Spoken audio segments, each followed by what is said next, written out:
എന്തൊരു കഷ്ടമാണിത്. ഇവരെ മുഴുവൻ വിധിക്ക് വിട്ടുകൊടുത്തിരിക്കുകയാണ്. എന്തിനാണ് ഇങ്ങനെ വനം വകുപ്പ് മന്ത്രി ആ കസേരയിൽ ചാരിയിരിക്കുന്നത്?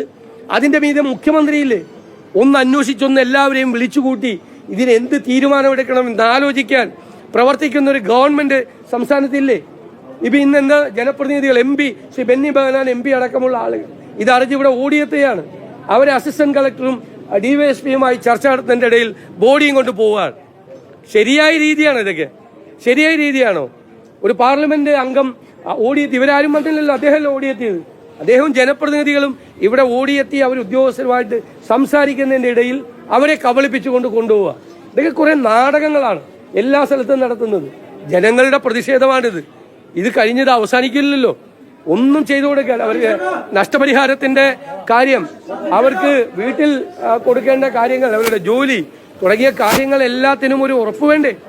ഒന്നും ഒരു ഉറപ്പ് കൊടുക്കുന്നില്ല, ഒന്നും സംസാരിക്കുകയില്ല.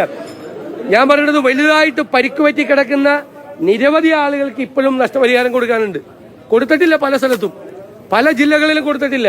ഞങ്ങൾ ഈ യാത്ര നടത്തുമ്പോൾ ആന ചവിട്ടി 14 ഓപ്പറേഷൻ നടത്തിയ ആൾക്ക് പോലും ഒരു പൈസ കൊടുത്തിട്ടില്ല. പലരും ജീവശവങ്ങളായിട്ട് നിൽക്കുകയാണ് ഇപ്പോഴും. അവരെ ആരെയും സംരക്ഷിക്കുകയോ ചേർത്ത് നിർത്തുകയോ ഒന്നും ചെയ്യാത്ത ഒരു സർക്കാരാണ്. അതിശക്തമായ നിലപാടുമായിട്ട് ഞങ്ങൾക്ക് പോകേണ്ടി വരും.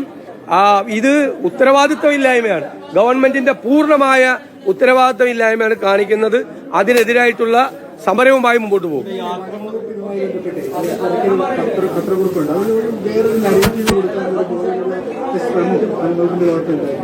അത് ഞാൻ ശ്രദ്ധിച്ചത് ഇവിടെ ഇവര് തന്നെ ജനപ്രതിനിധികളായിട്ടുള്ള ആളുകൾ തന്നെ വിളിച്ചു പറഞ്ഞു. ആന ആക്രമിച്ച് കൊന്നിട്ട് ഓരോ വെർഷൻസ് കൊടുക്കുകയാണ്. ഈ വനാവകാശ നിയമപ്രകാരം അവിടെ ജീവിക്കാനും അവിടെ വിറക് പറക്കാനും മറ്റൊക്കെയുള്ള അവകാശങ്ങളുള്ള ഒരു ജനതയോടാണ് ഈ ചെയ്യുന്നതെന്ന് മറക്കരുത്.